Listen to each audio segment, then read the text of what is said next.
CM को अब अपने प्रमुख सचिव मिल गए हैं। केंद्र सरकार में तैनात वरिष्ठ आईएएस अवनीश अवस्थी मुख्यमंत्री योगी के प्रमुख सचिव होंगे। योगी आदित्यनाथ को मिल गया है अपना सबसे खास अधिकारी। 1987 बैच के वरिष्ठ आईएएस अधिकारी अवनीश अवस्थी अब सूबे के मुख्यमंत्री योगी आदित्यनाथ के प्रमुख सचिव होंगे। रात में ही दिल्ली से लखनऊ पहुंचकर अवस्थी ने सीएम से मुलाकात की।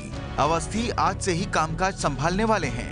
अवनीश अवस्थी अभी तक केंद्र सरकार के सामाजिक अधिकारिता मंत्रालय में अतिरिक्त सचिव थे। अवनीश नोएडा अथॉरिटी के सीईओ और गोरखपुर के डीएम भी रह चुके हैं। गोरखपुर के डीएम रहने के दौरान अवनीश अवस्थी की योगी आदित्यनाथ से करीबी हुई, तभी से दोनों एक दूसरे को अच्छी तरह से जानते हैं। योगी ने सीएम बनते ही अपने प्रमुख सचिव के लिए केंद्र सरकार से अवस्थी की मांग की थी, जिसे केंद्र सरकार ने मान लिया। मशहूर भोजपुरी लोक गायिका मालिनी अवस्थी के पति हैं अवनीश अवस्थी। मालिनी अवस्थी भी किसी पहचान की मोहताज नहीं है।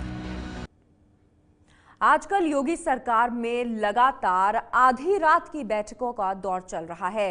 योगी सरकार इन बैठकों के जरिए बड़े फैसले ले रही है, तो साथ ही अपने पसंदीदा मंत्रियों और अफसरों की काबिल टीम भी बना रही है। दिखाते हैं आपको लखनऊ से पंकज झा की ये एक्सक्लूसिव रिपोर्ट। हम यहाँ बैठने के लिए नहीं आए हैं। सत्ता हमारे लिए मौज मस्ती का अड्डा नहीं है। मैंने प्रत्येक मंत्रालय से इस बात के लिए आग्रह किया है कि देखिए भाई, हम लोग कुछ जानते नहीं हैं, लेकिन जितने दिन रहेंगे प्रभावी ढंग से काम करेंगे और हमारे साथ काम करना होगा। योगी आदित्यनाथ के क्लास की कुछ ऐसी तस्वीर होती है। एक दिन में 8-8 विभागों के प्रेजेंटेशन होते हैं। 5 बजे से यहाँ सीनियर आईएएस अधिकारियों का और साथ ही योगी मंत्रिमंडल के मंत्रियों का आना जाना शुरू हो जाता है। शाम 6 बजे बैठक शुरू होती है और रात के कभी 1 बजे और कभी 12:30 बजे तक ये बैठकें चलती रहती हैं, जिसमें अलग अलग विभागों के लेखा जोखा पेश किए जाते हैं योगी के सामने में। कई बार बैठकों में रात के 1 भी बज जाते हैं, क्योंकि योगी जी प्रेजेंटेशन की हर चीज गहराई से समझने की कोशिश करते हैं। जहां उनको नहीं समझ में कोई बात आती है तो टोकते हैं, फिर कहते हैं स्लाइड को पीछे ले जाओ, जरा इसको समझाओ, फिर उसमें अपना कुछ सुझाव बनता है।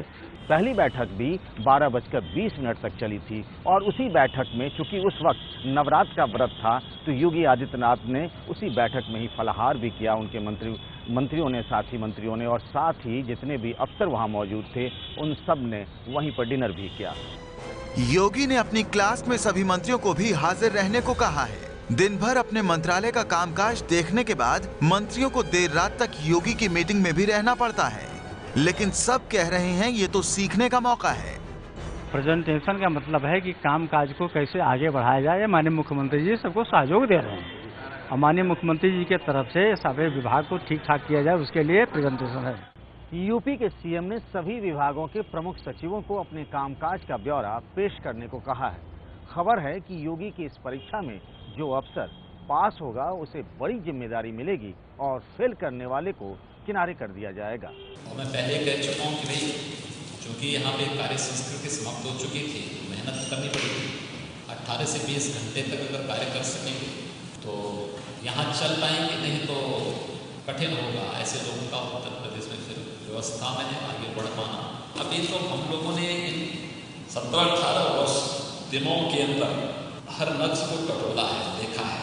केवल मुँह से बोलने से नहीं, उनके कार्य पद्धति को देख करके और पिछले रिकॉर्ड को देख करके हम लोग निर्णय लेते हैं। 2 हफ्ते तक चलने वाले प्रेजेंटेशन में योगी हर विभाग से सीधे रूबरू हो रहे हैं। प्रेजेंटेशन के दौरान जनता से जुड़े विभागों को 100 दिनों का टास्क दिया जा रहा है, तो बाकी विभागों से उनके काम का रोड मैप पूछा जा रहा है।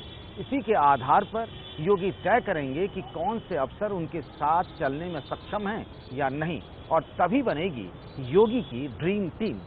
Pankaj Jha, ABP news, Lucknow. ये है एबीपी न्यूज, आपको रखे आगे।